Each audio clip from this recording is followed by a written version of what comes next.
The paper my mother crumpled in her fist held a truth she never wanted me to see. Hi, I'm Rachel, and I grew up believing my mother's sharp words were just her way of pushing me toward something better. Our house sat on a quiet street in Columbus, Ohio, with a maple tree in the front yard and neighbors who waved every morning. From the outside, we looked like any ordinary American family. But inside those walls, I learned early that my mother's love came wrapped in conditions I could never quite meet. My younger brother Kyle was the golden child from the moment he arrived. Mom kept a scrapbook of his every achievement, from kindergarten finger paintings to high school football trophies. My accomplishments never seemed to warrant the same attention or documentation.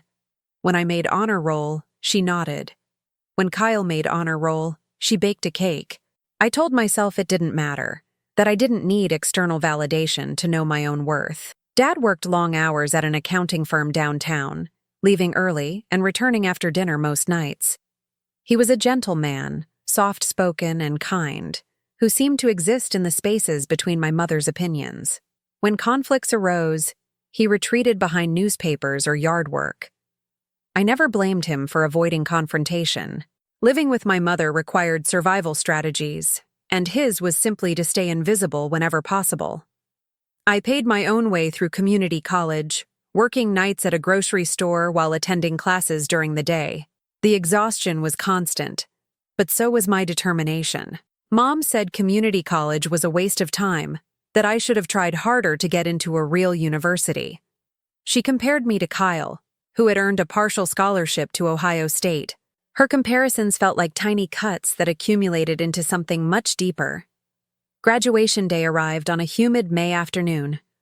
I walked across the stage to receive my business degree, scanning the audience for my family. Dad was there, clapping proudly in the third row. The seat beside him sat empty. Mom had stayed home, claiming a headache that conveniently appeared that morning.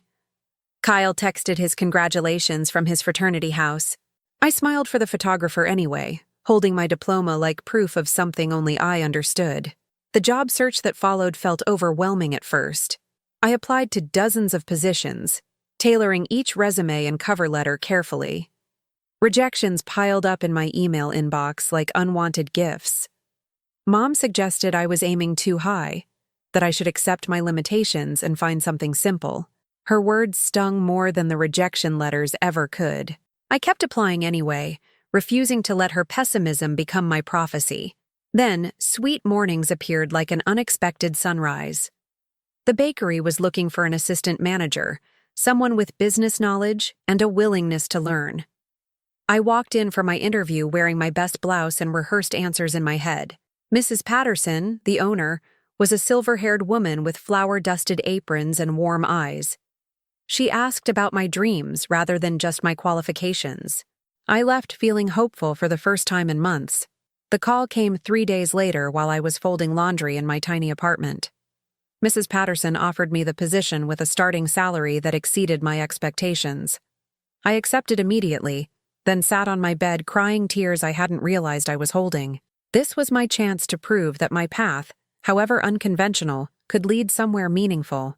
I called Dad first, knowing he would celebrate without reservations or hidden judgments attached. He answered on the second ring, and I could hear the smile in his voice when I shared the news. He said he was proud of me, that he always knew I would find my way. Those simple words felt like a warm blanket wrapped around my shoulders. Then he suggested I call Mom, and the warmth faded slightly. I agreed, knowing avoidance would only make things worse. Some conversations cannot be postponed forever. Mom answered with her usual brisk tone, asking what I needed. I explained about the job offer, the responsibilities, the opportunity to grow professionally. Silence stretched across the phone line like a held breath. Then she asked if I really wanted to spend my life frosting cupcakes for strangers. The dismissal in her voice was familiar, but it cut deeper this time. I had hoped, foolishly perhaps, that real news might earn a different response. I defended my position calmly, explaining that assistant manager meant business operations, not just decorating pastries. She made a small sound that might have been a laugh or a sigh. She said bakeries were dying businesses, that I was setting myself up for failure. I told her I appreciated her concern, but had made my decision. We hung up shortly after, and I sat staring at my phone, wondering why I still expected anything different from her. Sunday dinner that week felt heavier than usual. Kyle had announced his engagement to his college girlfriend, so Mom buzzed around the kitchen preparing his favorite pot roast. I arrived with a bottle of wine and compliments for the upcoming wedding. Mom accepted both with distracted thanks, her attention fixed on Kyle's stories about venue options and honeymoon destinations. I set the table quietly, familiar with my supporting role in this family production. When I mentioned starting my new job the next morning, Mom barely glanced up from her cooking. She asked again about the cupcakes, her tone dripping with something I recognized as contempt. Kyle shifted uncomfortably, and Dad studied his newspaper with sudden intensity. I explained once more about management responsibilities and growth potential. Mom shrugged and said, "At least it was something, better than sitting around collecting unemployment like some people apparently wanted." The accusation was absurd, but I refused to take the bait. I had never collected unemployment, never asked my parents for money, never stopped working toward something better. Her revision of my history felt like gaslighting, making me question my own memories. I excused myself to the bathroom and splashed cold water on my face. The woman in the mirror looked tired but determined.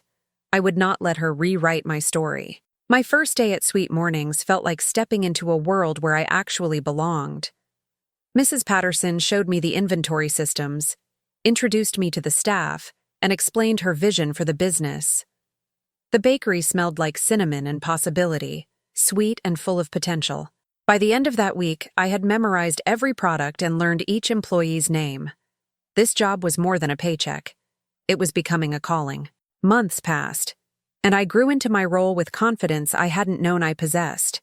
Mrs. Patterson trusted me with increasingly important responsibilities, from vendor negotiations to marketing decisions. I suggested a loyalty program that boosted repeat customers by 20%. She praised my ideas openly, something I wasn't accustomed to receiving. Each small success built upon the last, creating a foundation I could finally feel proud of. Dad called regularly, always curious about bakery developments and genuinely interested in my answers. He remembered details I mentioned weeks earlier and asked thoughtful follow-up questions. His support felt like steady ground beneath my feet, reliable and consistent. I wished Mom could offer even half of what he gave so freely. But wishing for different parents seemed pointless when the ones I had were already set in their patterns. Mom's criticism continued whenever we spoke, finding new angles to attack my choices. She mentioned friends whose daughters were doctors and lawyers, successful women with respectable careers. She forwarded job listings for office positions she considered more appropriate for someone with my education. Each forwarded email felt like a small rejection, a reminder that my actual job would never satisfy her expectations. I stopped opening them eventually. Kyle's wedding approached, bringing the family together more frequently than usual. Mom threw herself into planning with an energy I had never seen her direct toward anything involving me. The engagement party, the bridal shower, the rehearsal dinner. Each event showcased her devotion to her favorite child. I attended dutifully, smiled appropriately, and drove home alone to my apartment where silence felt more comfortable than my mother's conditional presence. The night before Kyle's wedding, I sat in my childhood bedroom staring at old photographs on the wall. There was Kyle at every age, documented and celebrated. There was me, appearing occasionally in the background of his moments. I wondered what made him worthy of her love while I remained forever insufficient. The question had no answer that wouldn't break my heart further, so I closed my eyes and reminded myself that tomorrow I would return to Sweet Mornings, where I was enough exactly as I was. Kyle's wedding unfolded like a magazine spread, every detail polished to perfection under my mother's watchful eye. The ceremony took place in a stone chapel surrounded by autumn leaves turning gold and crimson. I stood among the bridesmaids in a dusty rose dress Mom had selected without consulting me. She positioned me at the far end of the line, almost out of frame in the photographs. I smiled anyway, genuinely happy for my brother, even as I felt invisible. The reception buzzed with toasts, praising Kyle's achievements and promising futures. Mom glowed beside him, accepting compliments about raising such a wonderful son. When distant relatives asked about my life, she redirected conversations quickly, mentioning Kyle's new house or his promotion at the marketing firm. I nursed my champagne quietly, watching her perform motherhood for an audience that never questioned the script she had written so carefully. Dad found me on the patio later, escaping the noise for fresh autumn air. He stood beside me silently for a moment, then said he noticed I seemed distant tonight. I admitted that watching Mom celebrate Kyle so openly made my own absence of celebration feel more obvious. He nodded slowly, understanding without requiring explanation. He said sometimes parents make mistakes they don't even recognize. His words felt like permission to feel what I had been denying. 3 years passed after that wedding, each one building distance between my mother and me. Holiday dinners became performances where we exchanged pleasantries without substance. She asked surface questions about my health and apartment, never about sweet mornings or my professional growth. I stopped volunteering information she would only dismiss. Our relationship calcified into something polite but hollow. 2 strangers sharing bloodlines and dinner tables without any real connection. Meanwhile, my bakery career flourished beyond anything I had imagined possible. Mrs. Patterson offered me a partnership stake during my 2nd year, recognizing my contributions to the business growth.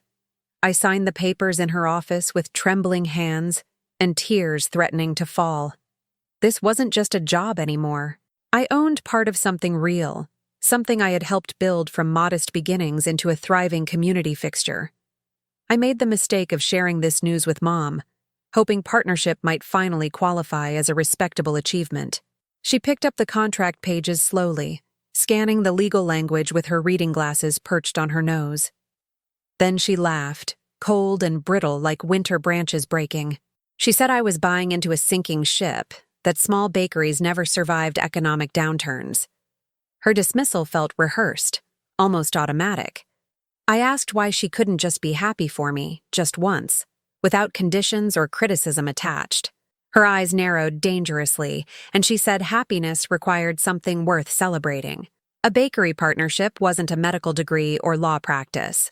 I was playing pretend at being a businesswoman, and someday I would realize she had been right all along. I grabbed the papers from her hands, told her I was done seeking her approval, and walked out. We barely spoke for the next 3 years, our communication reduced to obligatory holiday cards and awkward family gatherings. Dad called me separately, maintaining our connection outside her shadow. He updated me on her garden projects and book club meetings, small details that reminded me she was still my mother despite everything broken between us. I listened politely, but felt nothing resembling the warmth a daughter should feel for her mom. Sweet Mornings expanded to a 2nd location across town during those silent years. I hired 12 employees, negotiated commercial leases, and developed relationships with local suppliers. The success felt earned and authentic, built through my own decisions and dedication. Yet sometimes late at night, reviewing financial statements alone in my office, I wondered why achievement felt incomplete without my mother's acknowledgement. Her opinion shouldn't matter anymore, but somehow it still did. Then Dad retired from the accounting firm, and everything began shifting unexpectedly. Without his daily routine, he started spending mornings at my original bakery location, drinking coffee and chatting with customers. He helped organize receipts, suggested marketing ideas, and genuinely engaged with the business I had created.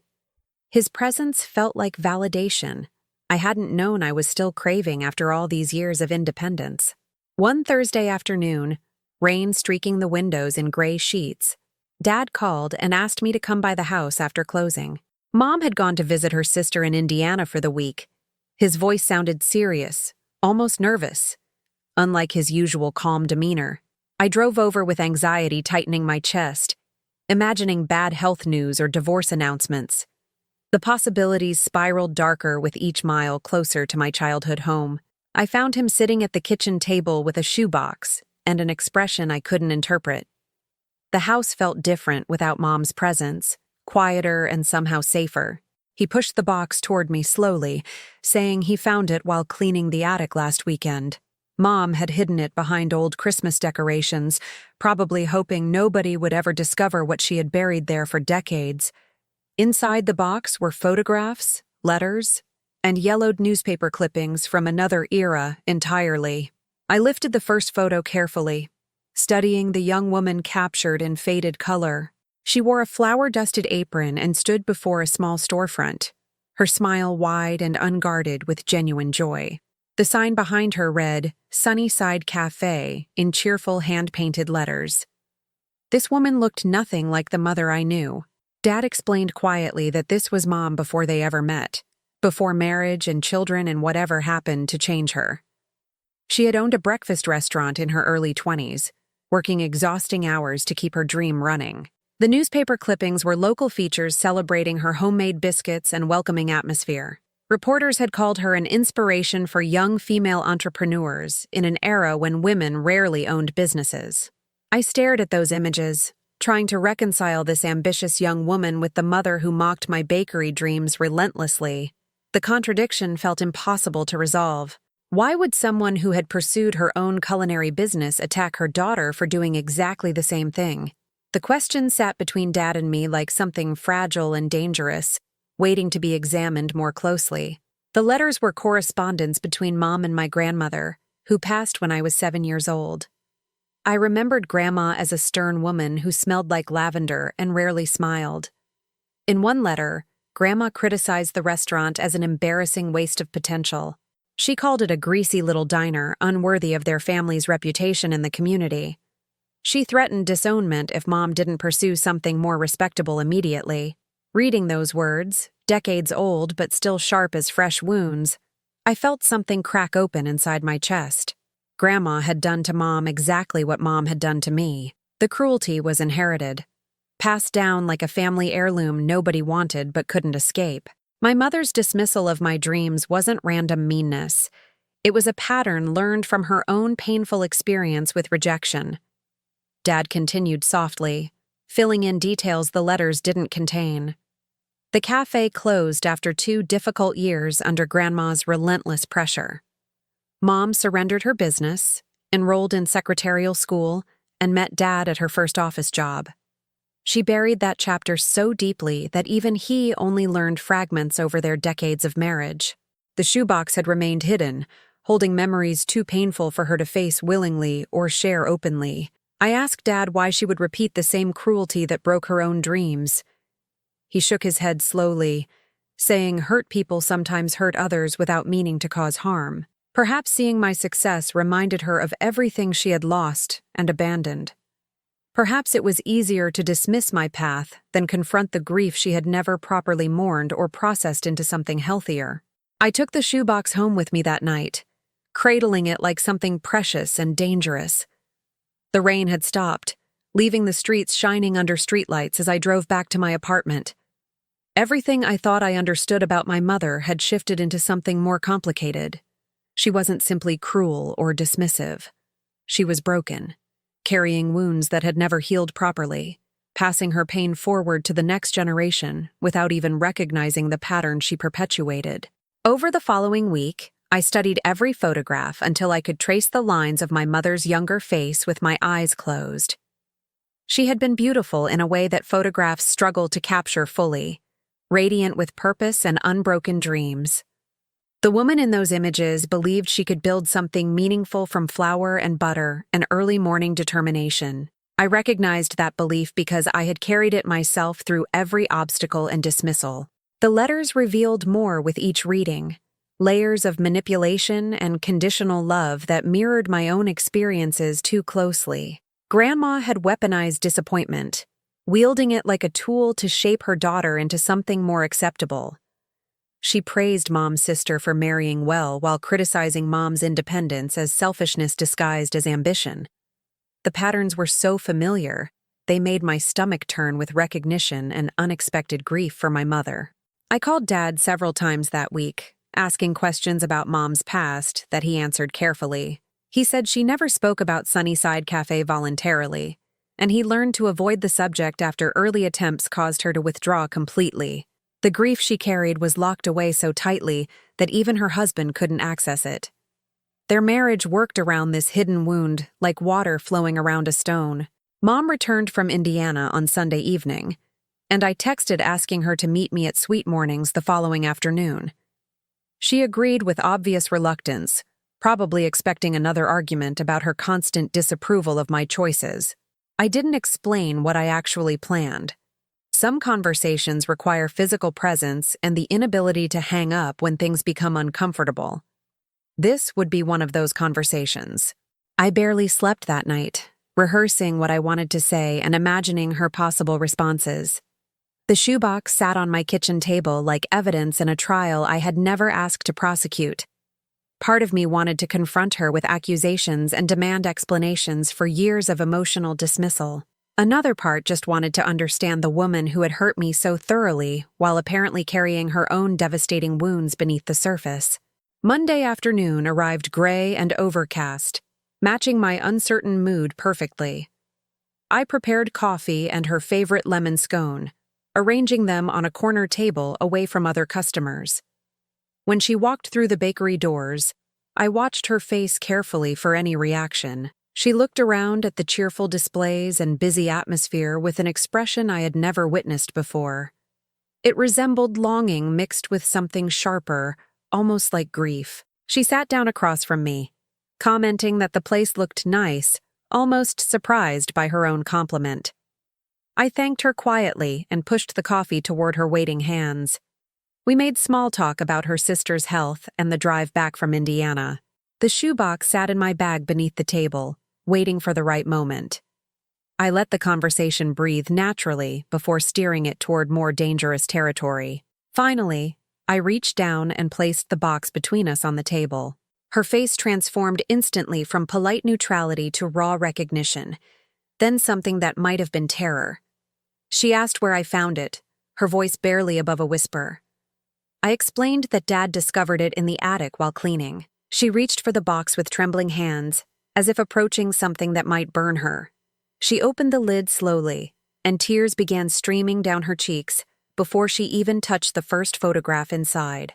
She whispered that she was so young then, so full of stupid hope that hadn't prepared her for reality.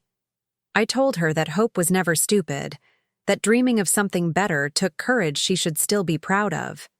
She looked up at me with an expression cracked completely open, vulnerable in ways I had never seen. For the next 2 hours, she talked about Sunnyside Cafe like describing a lost child she had mourned privately for decades. She described the satisfaction of early morning baking sessions when the world was still dark and quiet. She remembered the regular customers who became like family, trusting her with their breakfast rituals and morning conversations. The restaurant had been more than a business.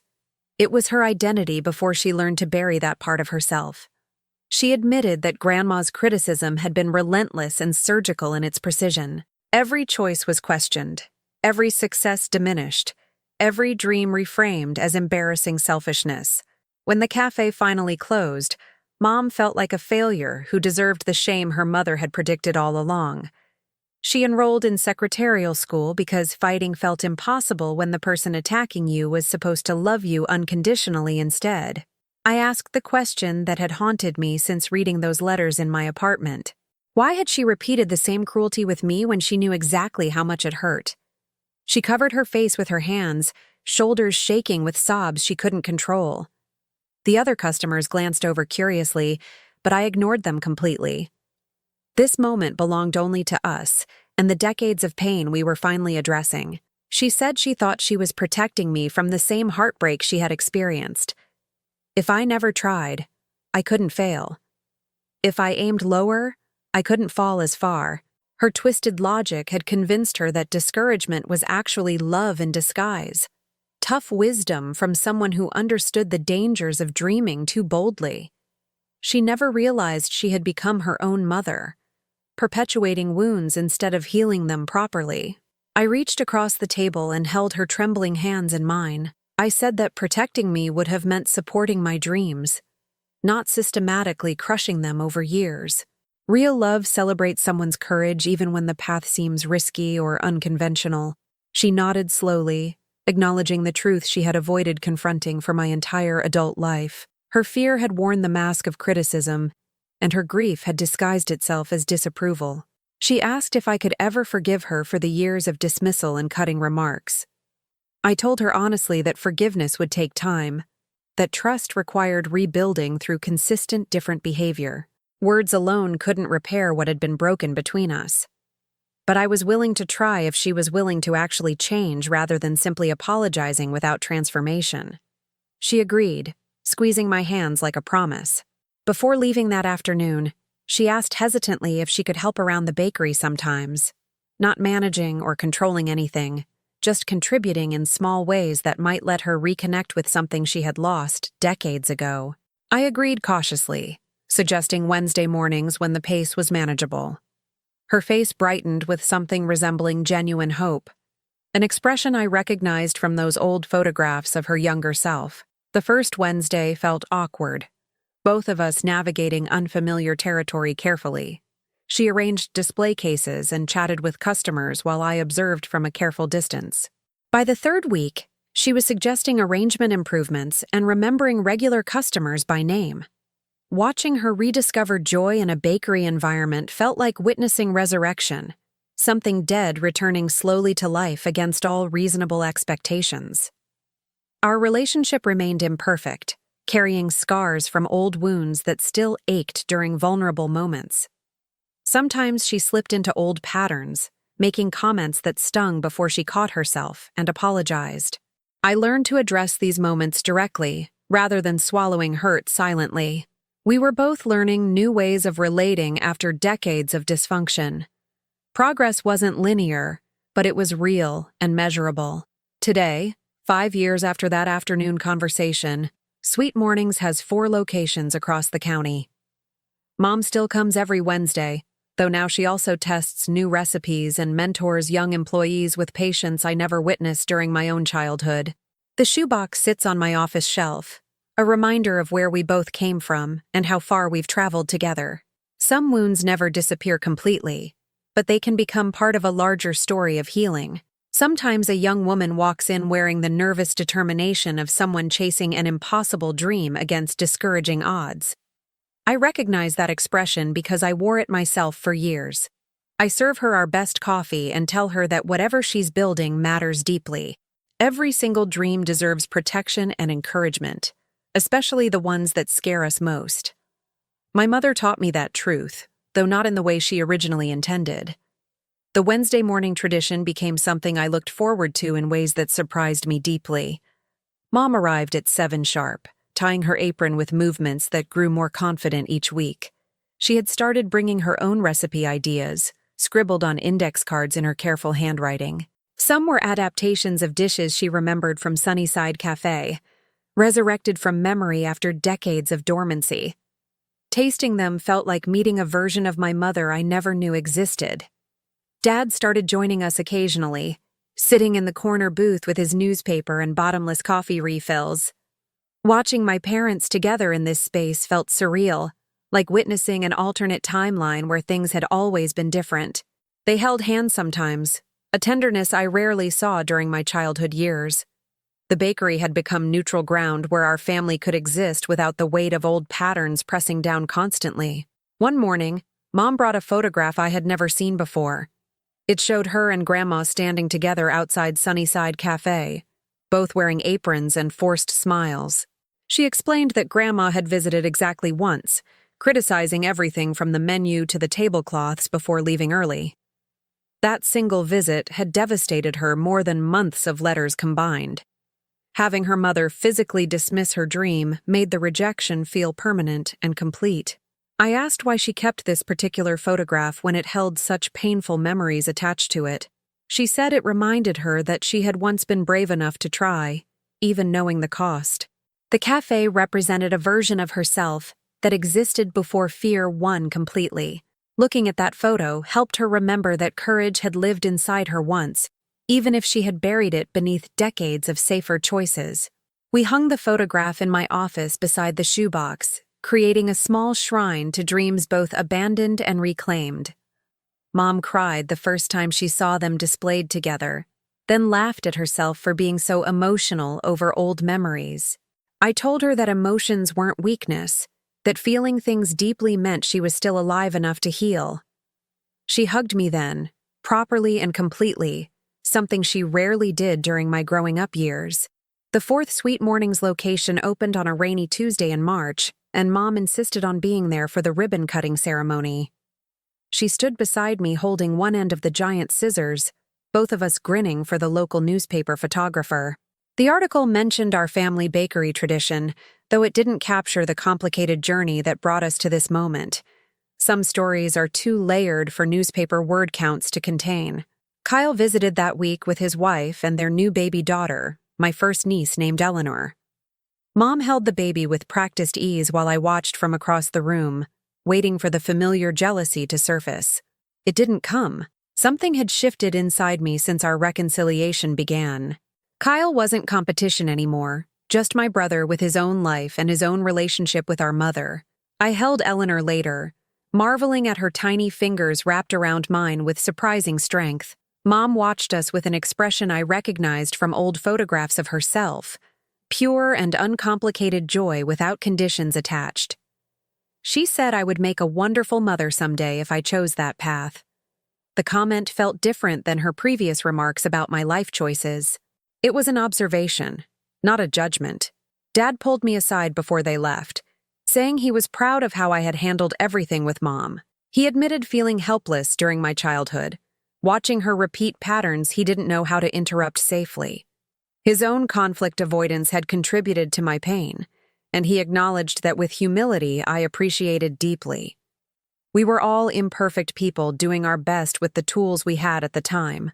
Summer brought unexpected challenges when our main supplier announced they were closing operations permanently. I spent weeks scrambling to find replacements that met our quality standards without destroying our profit margins. Mom proved invaluable during this crisis, calling contacts from her own cafe days who had stayed in the food industry. Her network, dormant for decades, still contained people willing to help when she asked them sincerely. We secured a new supplier through one of her old connections, a family-owned flour mill that exceeded our previous quality standards significantly. Mom beamed when the first shipment arrived, vindicated that her past still held value in the present. I thanked her publicly during our staff meeting, acknowledging her contribution to solving a problem that could have damaged our business seriously. She blushed and waved off the praise, but I saw how much it meant.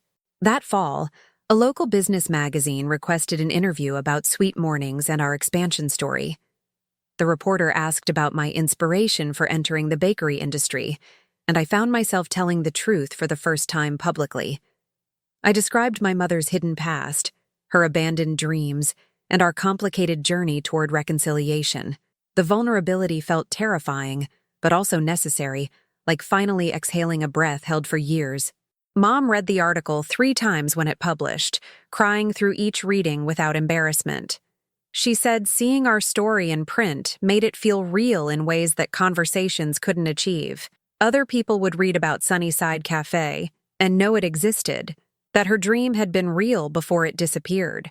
The validation she had craved from her own mother finally came from strangers who didn't even know her.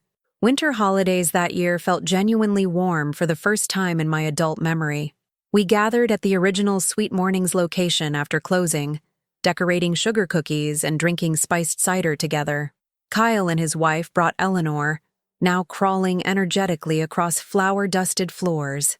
Dad wore a ridiculous Santa hat that Mom had insisted upon despite his protests. We were messy and imperfect, and completely ourselves. Mom gave me a gift wrapped in tissue paper, small enough to fit in my palm. Inside was a silver charm bracelet with tiny baking-themed pendants, a rolling pin, and a cupcake and a miniature whisk. She explained she had started it years ago during my first months at Sweet Mornings but never found the courage to give it. Fear of rejection had stopped her, the same fear that had controlled so many of her choices. I wore that bracelet every day afterward, letting it remind me of how far we had traveled together. Customers sometimes asked about the charms, and I told abbreviated versions of our story that made them smile. The bracelet became a conversation starter that connected me with other women carrying complicated mother-daughter relationships. We weren't alone in our struggles, and sharing that truth helped others feel less isolated. Spring arrived with new challenges and opportunities blooming simultaneously. A commercial developer approached me about franchising Sweet Mornings across the Midwest, offering capital and infrastructure support. The opportunity was exciting but overwhelming, requiring decisions that would change everything about how I worked. I asked Mom for advice, valuing her perspective in ways that would have seemed impossible just years earlier. She listened carefully to the proposal details, then asked a simple question that clarified everything immediately. She asked whether I wanted to build an empire or build a community, because they required different sacrifices and offered different rewards. I realized then that growth for its own sake wasn't my goal. I wanted depth, not just breadth. I declined the franchise offer and focused instead on strengthening what we already had. Today, I stand in my office surrounded by photographs spanning 3 generations of dreamers and survivors. The shoebox sits open on my desk, its contents no longer hidden or shameful. Mom's young face smiles at me from that faded image, still believing in possibilities that life would later complicate. My own reflection in the window shows a woman who fought for her dreams despite opposition from the person who should have supported them. The paper Mom once crumpled in her fist became the key that unlocked everything between us. Her hidden past explained the criticism that had shaped my childhood and nearly derailed my confidence. But discovering that truth also offered redemption, a chance for both of us to choose differently going forward. Some wounds become wisdom when we're brave enough to examine them honestly and openly together. 5 years have passed since that rainy afternoon when Mom and I sat across from each other with a shoebox between us. The bakery has grown in ways I never anticipated during those early days of frosting cupcakes and learning inventory systems. But the business expansion matters less to me now than the quieter transformation that happened within our family. We learned that understanding someone's wounds can change everything about how you receive their actions. Mom turned 68 last month, and we celebrated at the original Sweet Mornings location after closing time. She blew out candles on a cake I had decorated myself, using techniques she had taught me during our Wednesday morning sessions together. The irony wasn't lost on either of us. The woman who once mocked my bakery career had become my most enthusiastic teacher and collaborator. Life has a strange way of completing circles we never expected.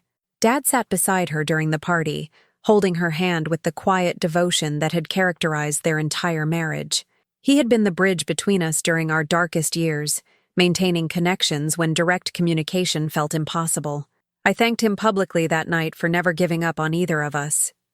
He simply nodded, uncomfortable with praise, but clearly moved by the acknowledgement of his steady, patient love. Kyle brought his family, Eleanor, now a chattering 5-year-old who called me Auntie Rachel with delighted enthusiasm. She loved visiting the bakery, pressing her nose against display cases and requesting samples with inherited charm. Watching Mom interact with her granddaughter showed me glimpses of the mother she might have been without Grandma's crushing influence. The tenderness she offered Eleanor came naturally, uncomplicated by the fear that had poisoned her relationship with me.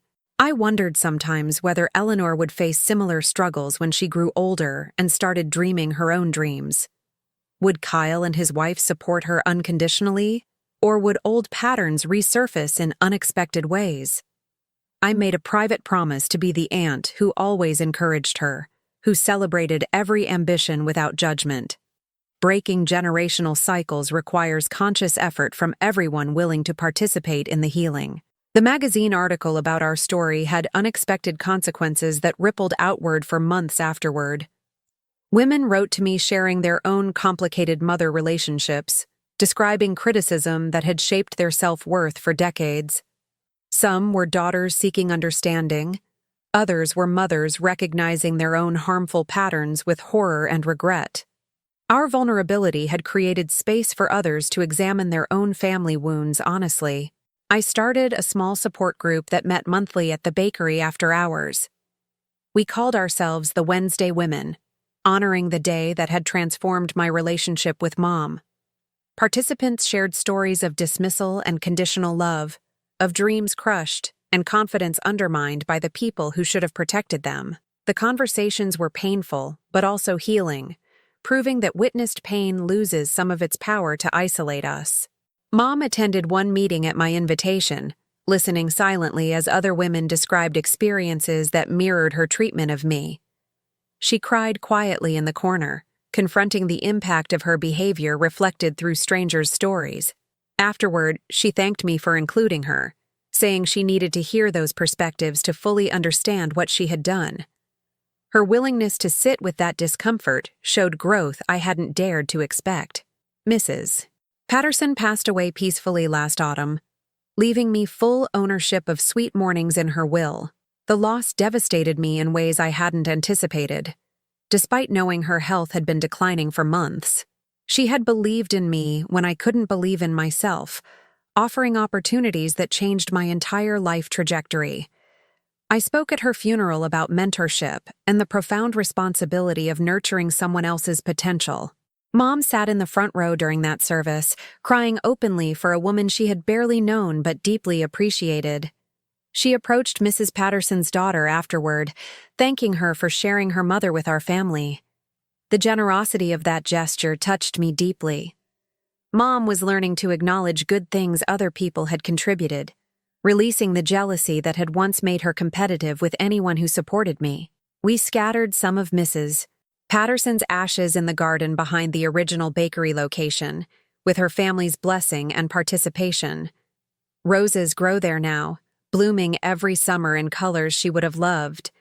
I visit that garden when business decisions feel overwhelming, asking her spirit for guidance I can't quite hear but somehow always receive. Some relationships transcend physical presence, continuing to shape us long after goodbye. The shoebox contents have been professionally preserved now, protected in archival materials that will outlast all of us. I plan to donate them eventually to the local historical society, letting Sunnyside Cafe take its rightful place in our community's story. Mom's dream deserves to be remembered by more than just our family. She built something meaningful before fear convinced her to abandon it entirely. Last Wednesday, Mom arrived at the bakery with an unusual request that caught me completely off guard. She asked if we could recreate one of her original Sunnyside Cafe recipes together. A cinnamon roll she hadn't made in over 40 years. The index card was yellowed and fragile, her young handwriting barely legible after decades of storage. We spent the morning measuring and mixing, her hands guiding mine through techniques she somehow still remembered. The cinnamon rolls emerged from the oven golden and perfect, filling the kitchen with a scent that made Mom close her eyes and smile. She said it smelled exactly like those early mornings when she still believed anything was possible. We ate them warm, standing at the counter like co-conspirators sharing something precious. That moment felt like the culmination of everything we had worked toward together. I added the cinnamon rolls to our permanent menu the following week, crediting them as Grandma June's recipe in honor of my mother. Customers loved them immediately, ordering them for special occasions and regular Tuesday mornings alike. Mom's abandoned dream had finally found its way into the world, transformed but not diminished by the decades between creation and recognition. Some dreams simply need more time than others to find their audience. Eleanor asked me recently why I named my bakery Sweet Mornings, instead of something more exciting. I explained that mornings represent new beginnings, fresh chances to try again after yesterday's failures or disappointments. Every sunrise offers another opportunity to pursue what matters, regardless of what came before. She nodded seriously, then asked for another cookie. Wisdom lands differently on 5-year-old ears, but perhaps something small will stay with her. Mom and I take walks together now on Sunday afternoons, something we never did during my childhood years. We talk about everything and nothing, comfortable with silence in ways that once felt impossible between us. She shares memories of her cafe days without prompting, trusting me with stories she hid for decades. Each revelation feels like a gift I never expected to receive from her. I forgave her completely somewhere along the way, though I couldn't identify the exact moment it happened. Forgiveness arrived gradually, built from accumulated evidence that she had genuinely changed and continued changing. The mother who walks beside me now is not the mother who mocked my job offer years ago. People can transform when they're willing to do the difficult work of examining themselves honestly. The paper she once crumpled in her fist sits framed on my office wall now, smoothed and preserved beside that photograph of young June in her apron. Visitors sometimes ask about the strange display, and I tell abbreviated versions of our story. Most people nod politely without understanding the depths contained in those simple objects. But occasionally, someone's eyes fill with recognition, and I know they carry similar stories inside themselves. If my mother taught me anything through our painful journey together, it's that the stories we hide have more power than the stories we share openly. Her buried dreams festered into fear that nearly destroyed our relationship permanently. But excavating those hidden truths allowed healing that secrecy could never provide. We are only as sick as our secrets, and recovery begins when we finally find the courage to bring darkness into light where it can be witnessed and transformed.